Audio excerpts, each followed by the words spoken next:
Yes, sirski. Welcome, man. How's everybody doing, man? Welcome. Happy Thursday, beautiful people, man. How's everybody's week? How y'all doing, man?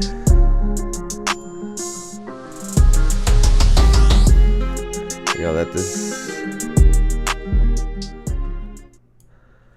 For those of you joining, welcome to another episode of the Jayson Estrera Show, where we talk about basketball, sports, and any other topic that comes our way as accurate as possible. Now, obviously, the last time I was here was before we had gone on vacation. Now, we had a fantastic time. The food was amazing. It was just a good time with family. A little bit of time away. Tired. Travel yesterday was the longest day ever. I thought I was going to vomit on the flight attendant. No bullshit. I ended up just needing some in and out in my system, which is what we did when we got back. But we're back. We're locked in. WNBA season. The playoffs are right around the corner. The NBA season is also right around the corner. So we are going to be talking about all of these things today.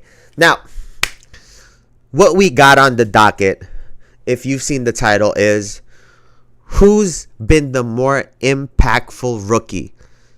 Caitlin Clark or LeBron James? We'll be discussing my thoughts on this question personally. Another topic that we'll be going over is whether or not Steph Curry has impacted the sneaker industry and the way that these brands now operate in the NBA. Has he actually changed that? And if he has, does he not get credit for it? So we'll be talking about some of those for today. But first and foremost, it was hot on the timeline. It was everywhere. Shannon Sharpe was being a healthy young man and got caught up in some shit. So let's see his response here. ESPN, there are a lot of people that count on Shannon to be professional at all times, and I always try to be professional at all times. Even when I'm behind closed doors, I still try to remain a level of professional, although I'm in the privacy of my own home. And I'm very disappointed in myself, not for the act. I think there are millions and billions of people of consenting age that engage in activities. But to have your most intimate detail on the audio to be heard, I'm disappointed in myself. I let a lot of people down. My kids, I reached out to them. I called my sister.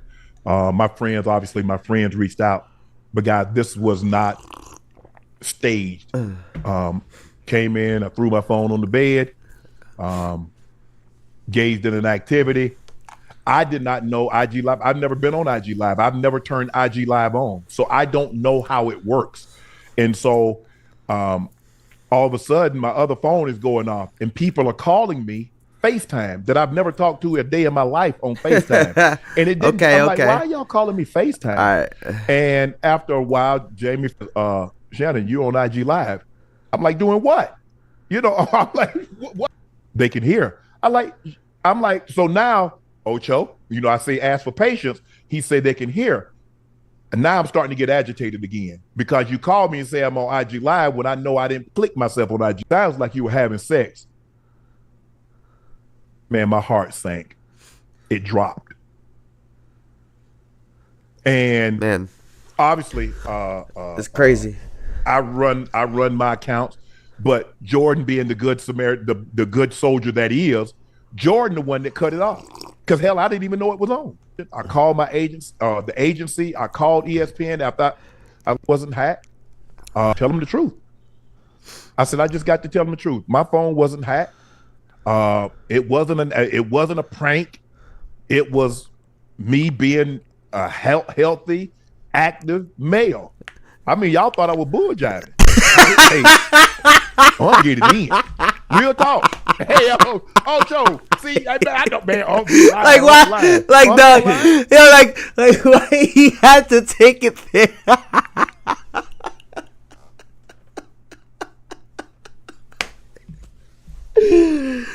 Hey man, Unc is a healthy young man, and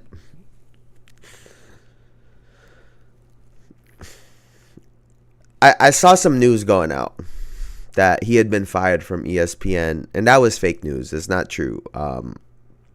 Whether he will get fired or not remains to be seen. But as far as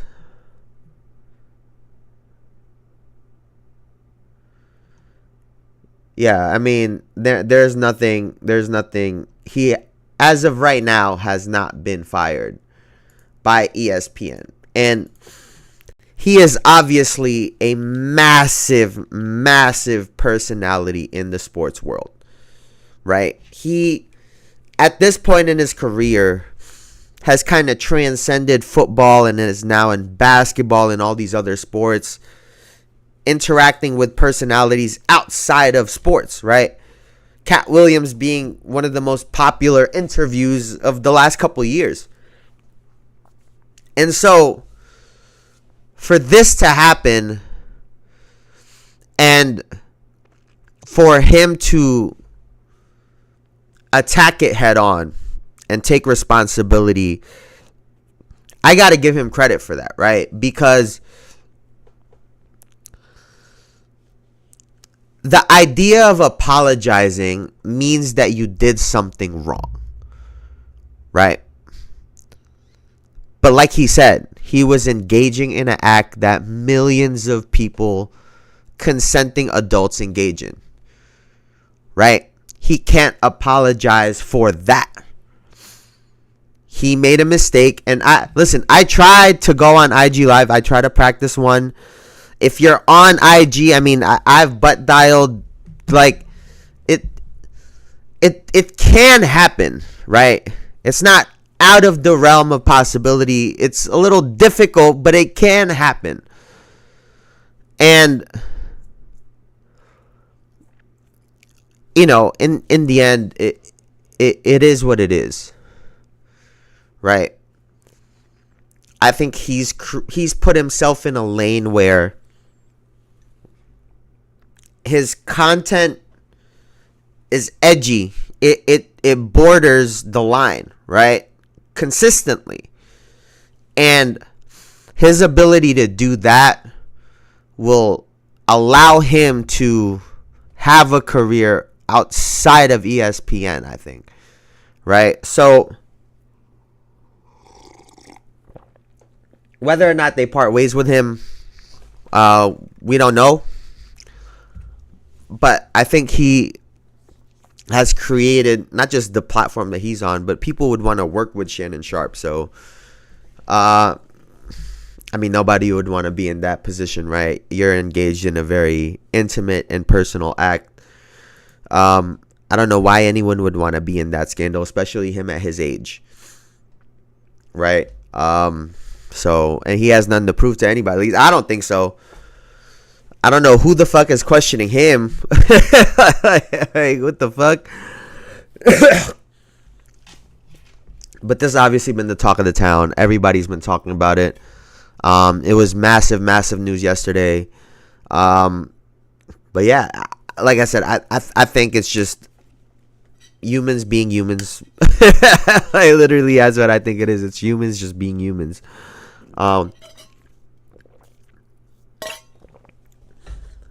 Now, from one primal instinct to another, right? A lot has been made about Rudy Gobert and, you know, what has transpired between him and Draymond Green. So, this is a video of Rudy Gobert preparing for Draymond. Get him.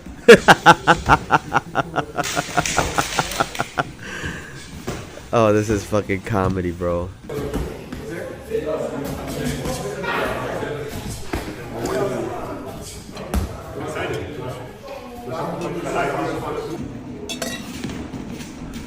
That's Cyril? I think that's Cyril. What the fuck?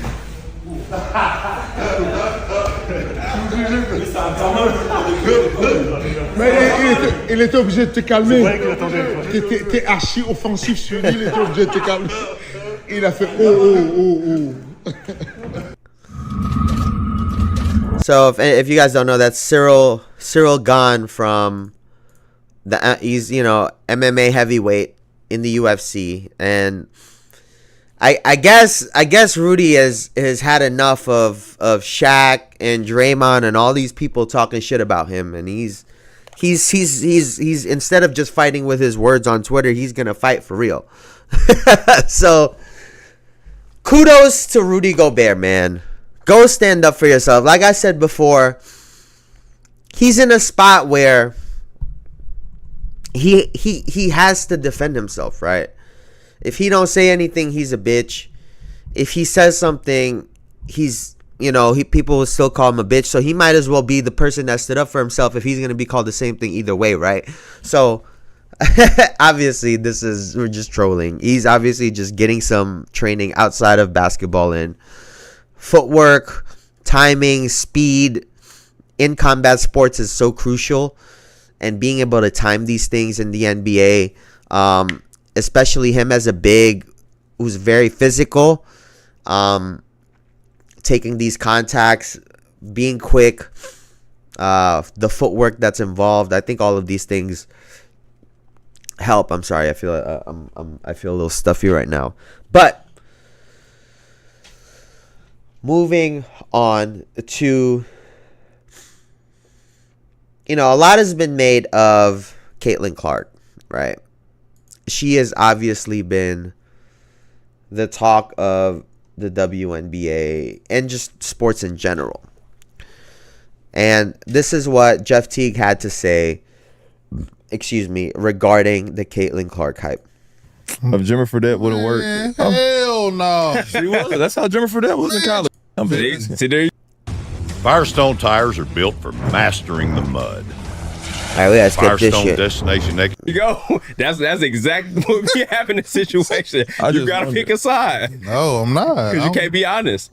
No, I'm 50%. My computer's not. Oh damn, we ain't paid a Wi-Fi bill here today. Oh God, 38%. Lord Jesus.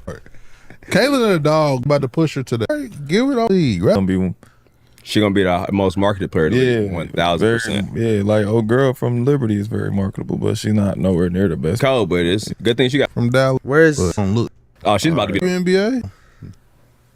Sleep, bro. How? Are you going Nobody want player for sure? that other shit. Oh, I think she done got Yeah. cold. The WNB, like they like it now. Money maker for a long Oh, time. here it What I'm is, trying here it to say is. like people love the WNB, like they like it now because she was so exciting for them 2 years in college, right? Mm-hmm. I mean, she killed her whole college career, but them last 2 years she was exciting. So the excitement kind of carry over in year one. It already died down a little bit. To keep it going, they had to make it controversial between her and Angel, and Angel really kept it going. Because Angel do pet like shit, she talk shit, she do all that. So she kept the beef going. And then like chasing stats and shit, she kept it like going. Now it's a battle between Rookie of the Year. Next year, it ain't no more Rookie of the Year. Y'all gonna be pros. What y'all battling for? Y'all already made All-Star teams and shit. Mm-hmm. Nigga, it's gonna die off, and then it's gonna be another white girl come, Paige Beckman. Paige gonna come. And they gonna start gassing her because she better than her. She better than Caitlyn. Dig Page better than Caitlyn? Yeah, she better than her. Caitlyn was just a popular. Like, she was just like, once in a lifetime, she had everything bottled up at the right time, and it worked. Yeah. It was like Jimmer Fredette, but then she went to the W and, like, worked. If Jimmer Fredette would have worked. See, Hell what the no. fuck is he going on Jimmer Fredette about? was in college. Jimmer Fredette didn't do shit in the NBA. That's what I Go just said, nigga. But and Jeff Teague said something extremely important right there. Caitlyn is popular. Even if Paige is better, that doesn't equal popular. Right? So, let's tackle the first part of this, right? He's right in the sense that the college seasons going right into the draft, right into the year. The timeline was worked out really, really well. It worked out great, right? And she's been balling, right? That's the key part in this, is that she's been playing really, really well. To the point now where now she's in the MVP conversation. Now, to Jeff Teague's point, obviously there is no Rookie of the Year debate next year. But like I said before, I doubt she wins the MVP this year, which now creates a new storyline into next year. Can she, one, continue her good play, right, with a year of footage and time to be able to prepare for her going into the next season? Will teams be better prepared for her? And can she replicate and also be better next year and now be in the MVP debate? That's the storyline. And with her popularity, that alone will keep this going.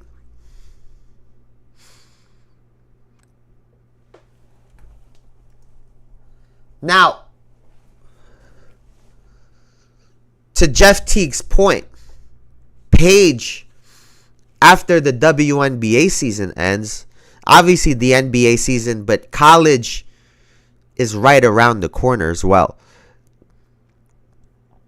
And with that, Paige and Juju, and assuming, obviously Paige is gonna go into the WNBA next season, now that conversation is to be had. So this idea that the hype will die for Caitlin Clark is ridiculous. Just like anything, right? Just like in anything. I think this was a model with Facebook, right? When there's a new app and it's the new shiny thing, there's this massive surge of people. And little by little, people die down and people stop using it or, delete it or whatever. But you retain a good amount of that. And then there's another surge, and then the people are going to die out, but you still retain some. That's how growth works.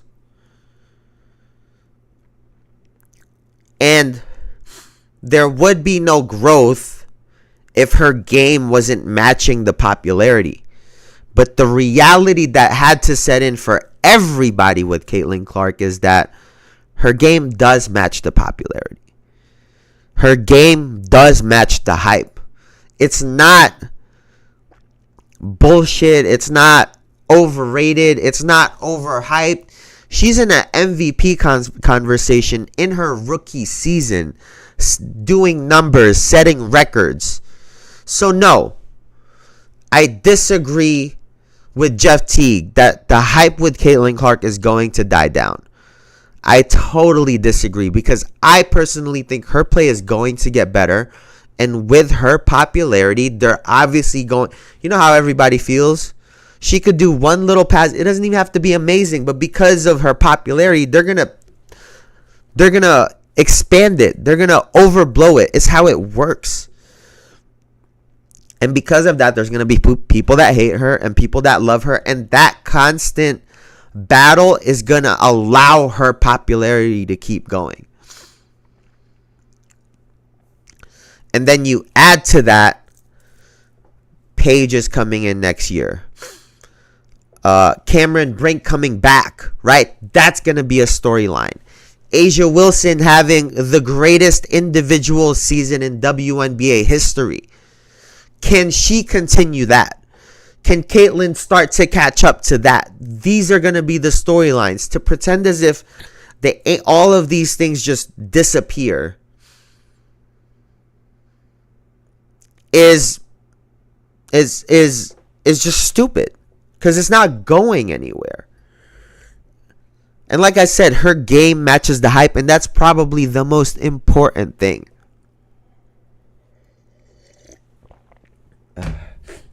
Now, after Paige and Cameron Brink and next year, obviously Juju will be coming in the coming years. And then by 2028, the hype is going to be there again. So, yeah, I don't see this going anywhere. If anything, it's going to keep expanding. It's going to keep growing with the league. But to bring up another player whose hype matched their game, we're going to talk about the more impactful rookie year, LeBron or Caitlyn. Because obviously LeBron was probably, I don't even think probably, I think he is definitely the most hyped NBA rookie of all time. And had an incredible rookie year, right? But when we talk about impact, when we talk about impacting a league, not just their team, an entire league, I don't even think this is comparable. I think Caitlin Clark, hands down,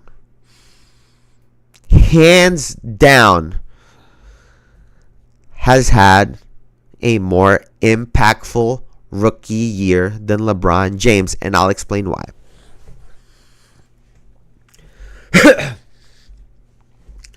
Now, on one level, someone will say, well, of course she's had a bigger impact. The WNBA is a lot smaller, right? If we're to put like an investment or numbers on it, right?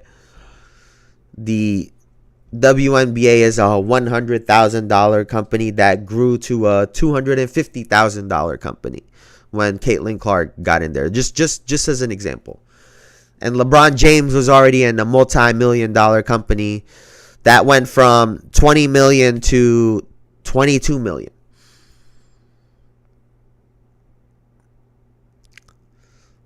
That percentage of growth is much less compared to going from 100,000 to 250,000. The size don't matter. The growth is what we're talking about, right? Caitlin Clark has changed the way that people view the WNBA. LeBron James matched and exceeded his own hype for him individually. Some people want to bring up the city of Cleveland or the state of Cleveland, Ohio, right? And that was just for his team. Caitlyn has impacted all of these teams on the viewership across the board. I mean, I don't even know how you would even compare that, because at the time when LeBron came in, there was also Kobe, Shaq, Allen Iverson, Tracy McGrady, Kevin. There were already popular, established players, marquee players, Kobe Bryant. I mean, they were already there, and LeBron was extremely popular. Don't get me wrong. And like I said, this has nothing to do with the game or how great they were or how well they played. It has nothing to do with that. But Caitlin Clark's arrival has done something to the WNBA, and that's something that I don't think anyone can deny.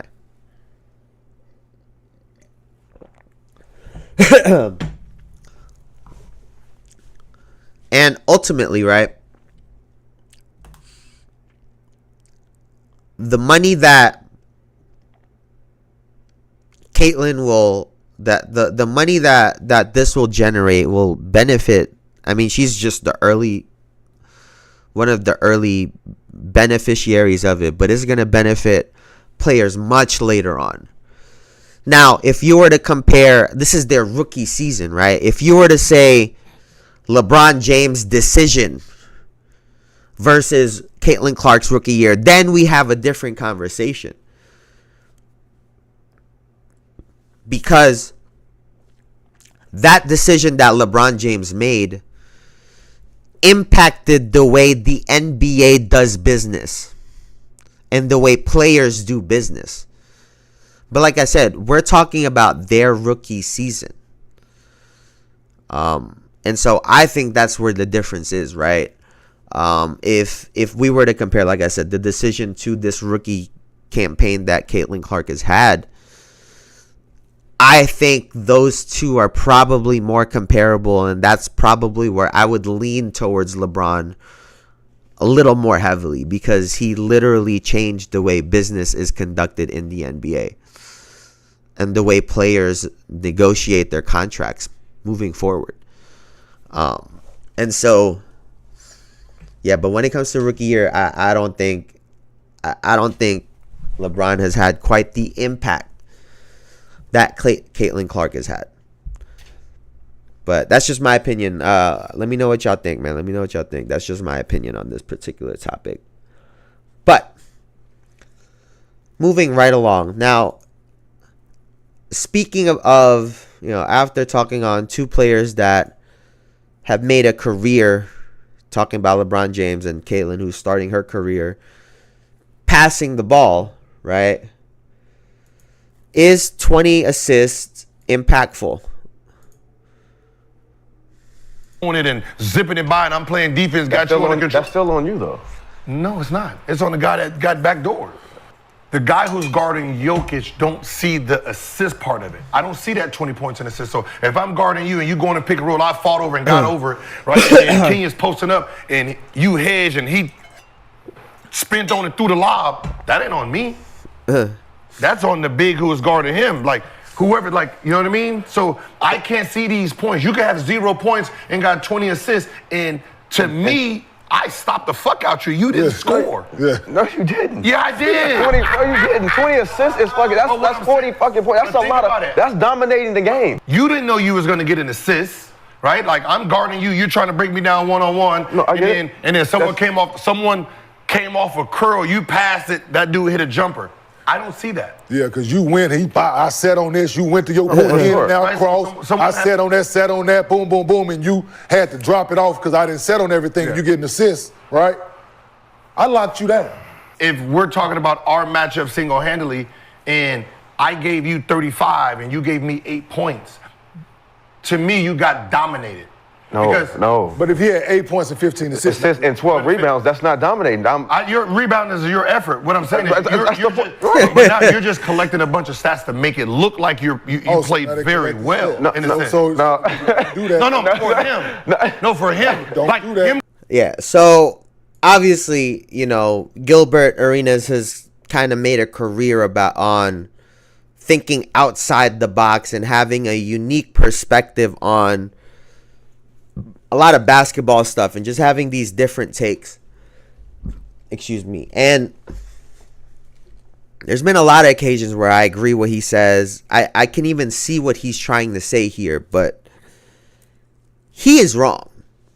Right? And I'll tell you why.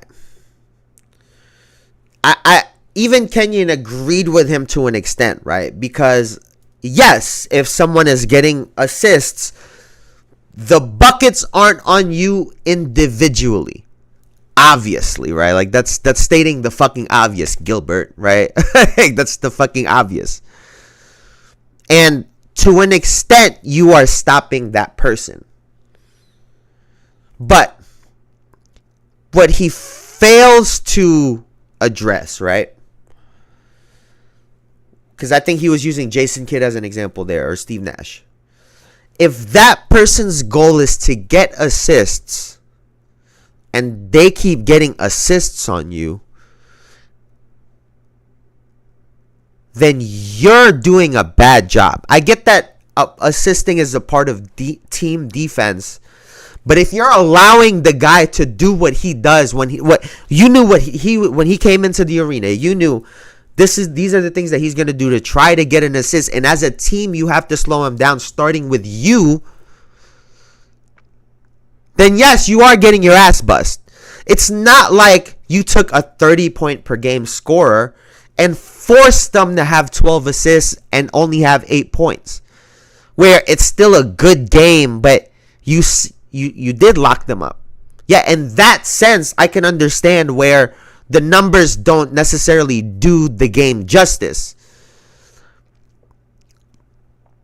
But 20 assists, I mean, what are we talking about here? To Brandon Jennings' point, that's 40 fucking points. And maybe this is one of the issues that Arenas had in his career, right? Being creative and thinking outside the box, and let's just call it what it is, being a smartass, probably, right? To avoid accountability in that situation. Because, yes, right, contextually, he can be correct. Oh, you're not busting my ass. You're not putting points on me individually. But if you're allowing the guy to have 15 assists, that means you're not cutting him off. You're allowing him to get to his sides. You know how they're going to do that. You're not. That means if you keep getting blocked on the screens, then that means you're not getting over properly. You're not doing anything differently. That's still on you. Or if you had to switch, you're not getting to the big, so he has the pocket pass. That's still on you.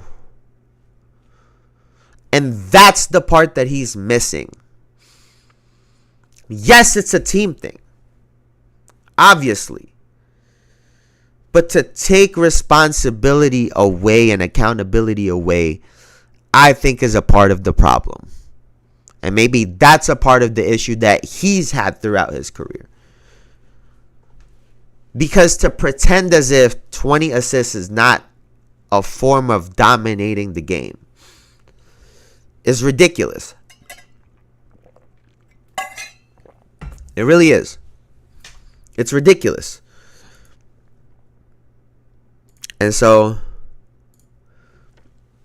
you know, like I said, I typically agree with these NBA guys. I see where they're coming from, and even this to an extent, but like I said, I think he's just straight up wrong. I just think he's straight up wrong. Now, from one guy that thinks outside the box to another, right? This was Joe Mazzulla. Yeah, you're right. Like on his take on what a defending champ is, right? You're not gonna.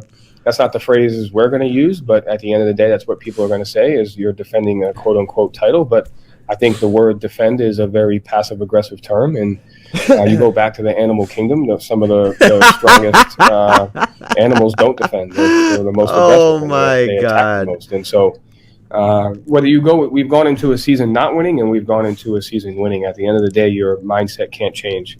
You have to understand what goes into winning and losing. You have to understand the mental toughness that goes into it, and you have to commit to the details on a daily basis. And then you also have to have some things go your way. Wow. Yep. And yeah, you're right. Like you're not gonna. So he said a lot there, obviously, right? And here's the thing, right? It's crazy until it works. And this past season it worked. And if this is what helps get through to his team, that's what it is, right? Now, I love the fact that he thinks about everything in a very unique way. He tries to connect it to other things, right? Whether it's, you know, trying to connect it to UFC and fighting, or connecting it to animals, trying to tap into primal instincts of his guys. Basically to say, we're not on defense, we are on offense, right? If in fighting terms, right, if you're a counter puncher and all you do is back up, then you're never dictating the game. You're never dictating the fight. So I think that was his just very unique way of saying the idea of defending means we're waiting for someone to attack us, when he wants to instill the idea of we need to be the one in attack mode. And obviously he pointed out things just have to go their way, luck, all of these real things, right? We've talked about this when it comes to NBA champions or any champions. Luck is a part of it, right place, right time, health, execution. We could talk about all the emotional aspects of the game, alpha this, alpha that, strength, who's weak, who's strong, who executes the game plan, who executes their game plan. And if this out of the box way of thinking and communicating to his guys is effective, you can't deny it. Now, if other people are in there, maybe they won't react to it the same, or a different team or a different situation. Absolutely. But if guys respond to it. And I think his best players are responding to him, and in turn going down the line. So I think I really enjoy when he starts talking about stuff, man. It's a very, like I said, it's a very unique way of thinking. Now, speaking on another world champion, there's this article because there was a headline recently about Steph Curry and why Nike lost the NBA superstar Stephen Curry to Under Armour, and $14 billion along with it, right?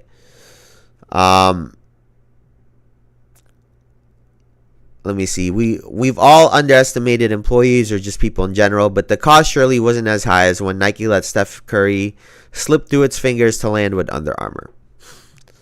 When Curry entered the NBA, he signed an endorsement deal with Nike that's far from uncommon. Nearly 3/4 of NBA players are signed to deals with the company. At the end of the 2013 season, Curry's contract with Nike was up for renewal. According to an outstanding article by Ethan Sherwood Strauss for ESPN, here's what happened when Nike tried to convince Curry to re-up. The pitch meeting, according to Steph's father, Dell, who was present, kicked off with one Nike official accidentally addressing Stephen as Stefan, the moniker, of course, of Steve Urkel's alter ego in the TV show Family Matters. I heard some people pronounce his name wrong before, says Del Curry. I wasn't surprised. I was surprised that I didn't get a correction. It got worse from there. A PowerPoint slide featured Kevin Durant's name, presumably left on by accident. Presumably residue from repurposed materials. I stopped paying attention after that, Dell says. Though Dell resolved to keep a poker face throughout the entirety of the pitch, the decision to leave Nike was in the works. Keep in mind, this Steph Curry, let's see. UA's total basketball business probably double in terms of retail sales, and even its non-Curry styles have grown at a super high rate. The growth could be a result of UA taking share by underpricing its shoes, or it could be a tipping point signaling the end of Nike's basketball dominance. If the latter is true, or Curry becomes the next Michael Jordan, our call might be wrong no matter what UA does in women's apparel or running footwear. He felt the market capitalization of Under Armour could be approximately $14 billion if Curry doesn't work a major impact on sales. So, Nike, who, as far as we've known, has gotten these sneaker deals right. But much larger than Nike losing $14 billion because of this. And again, this was before the MVPs, before the championships. This was everyone questioning Steph Curry, including the Warriors. They didn't even want to give him his max deal, which also opened up the Kevin Durant deal, and the rest is history, right? And so This mistake, and as a result of it, the move to go to Under Armour, has changed the sneaker industry. As I've said before, ever since Larry Bird and Magic Johnson, the face of the NBA has been a Nike athlete. Even Converse now is under Nike, which is what Larry Bird and Magic Johnson had. And so Michael Jordan obviously became the face of the NBA, right? And for some time, there was the dead period, right? Where the NBA was trying to find who that next guy was. You know, it was supposed to be Grant Hill or Penny Hardaway or Vince Carter. Then it became Kobe or even a Ray Allen, Allen Iverson, Shaq, Tim Duncan, Kevin Garnett, Tracy McGrady. We could go on and on. But the face ended up being Kobe Bryant and LeBron James. Even with all of those great names. And after that, we added in who? Kevin Durant. And after that, the first one to really break through and be the face of the league was Steph Curry. The first non-Nike athlete. And ever since then, all of these other brands have had the opportunity to get these athletes. Now, obviously, there was the Kyrie incident and where Nike had to drop him and whatnot. He was a massive player in the sneaker industry. I don't know if people know this. Massive player in it. So his move was also massive. But the fact that Steph Curry was on Under Armour and his running mate was on Anta, right? Clay's on Anta, right? I just want to make sure I'm not talking out my ass.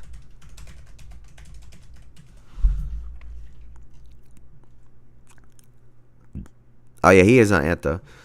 So, the most popular team in the NBA, their two stars before Kevin Durant was non-Nike athletes. And obviously, as a result of that Golden State Warriors experience, Kevin Durant became a bad guy, a villain. So even he got knocked off of that face of the NBA, and it was just LeBron and Steph Curry. And now, we're at a crossroads, right? At the end of Steph Curry's career and LeBron's career, we're waiting to see who that next athlete is going to be. Everyone doubts it's going to be Jason Tatum. Everyone hates him. Is it going to be Anthony Edwards, Adidas? Is it going to be a Shea? Shea, I believe, is Converse, right? Let me see. Shea.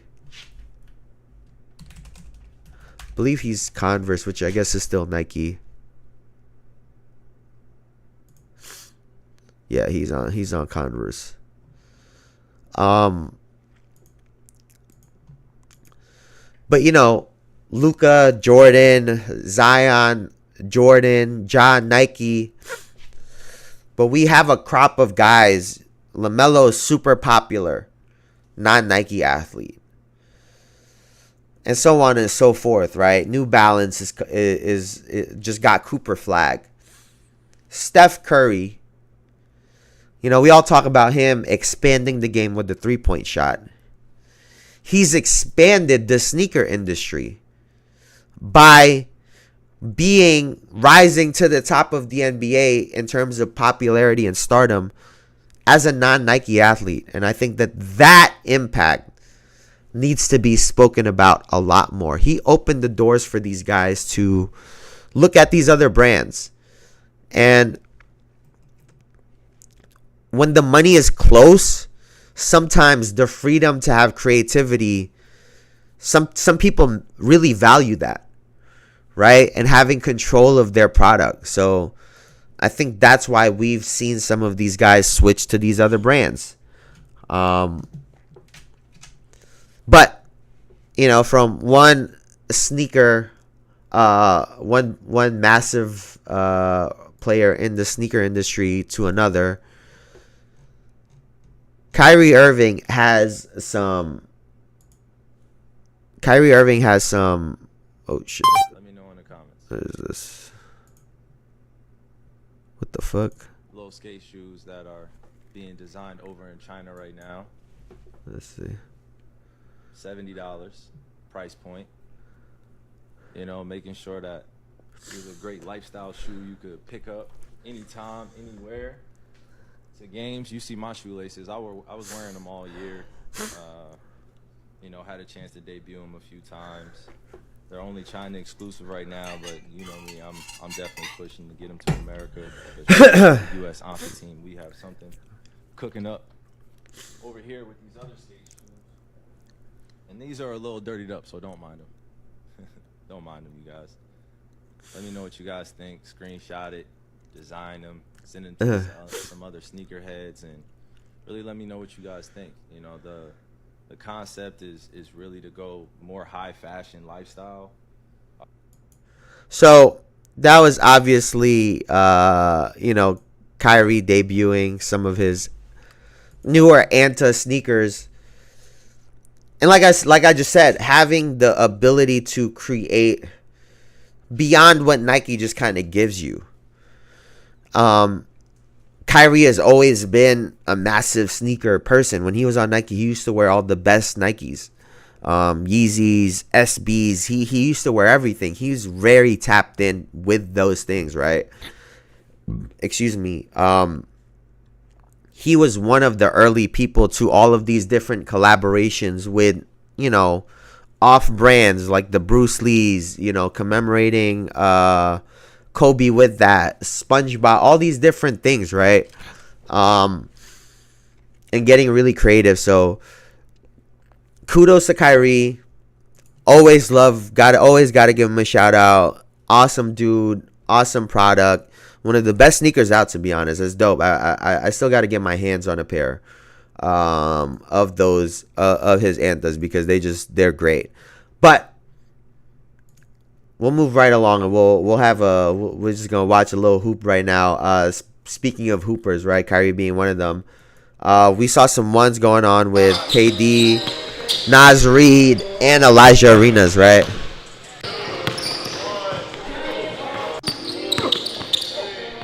Nice.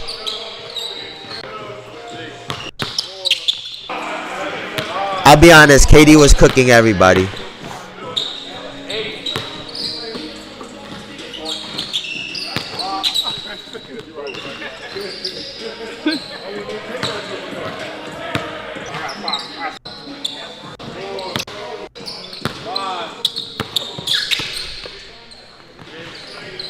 Oh wait, we gotta see some of the Naz Reid shit he was doing in the beginning was insane, dog.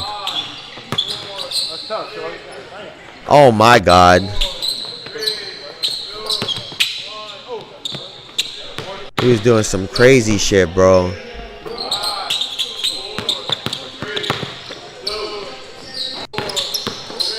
Where was the Elijah Arenas? Good block. We're in that time of the year, right, where we get the ones, we see some of these guys hooping. It's better than fucking ESPN posting selfies of NBA players. Nobody gives a fuck about that stuff. But seeing Elijah Arenas first, we'll just get this one out of the way. He can score on NBA guys, which is very impressive, right? The size, the physicality, the speed, the strength. He has enough tools in his game already to be crafty and score even with those disadvantages, right? His ability to play off of his shoulder and spins and all of these things. Hezzies, stop and goes. He takes advantage of all of it. They do tip the ball from him a lot, and obviously the strength is still an issue, but he'll grow, right? But just seeing, man, Naz Reid was doing some crazy shit. KD is obviously KD, keeping the game simple. The art of the game can't be lost. It's why we love basketball, man. It's art. It's beautiful to watch. It's amazing. As always, thank y'all for joining me, man. Please like, comment, subscribe, all that good stuff, you beautiful people. Thank you guys for joining me. Thank you guys for hanging out. We're back. The season's right around the corner. We're going to take this to the moon. I love y'all. Thank y'all for hanging out with me. I'll see y'all tomorrow. Peace out. Peace out. Peace out. Thank you guys. Y'all could have been anywhere on the internet, but y'all were here with me. So I appreciate you for that. So thank you so much. I'll see y'all later, man. Peace, peace, peace, peace, peace. Thank you, thank you, thank you.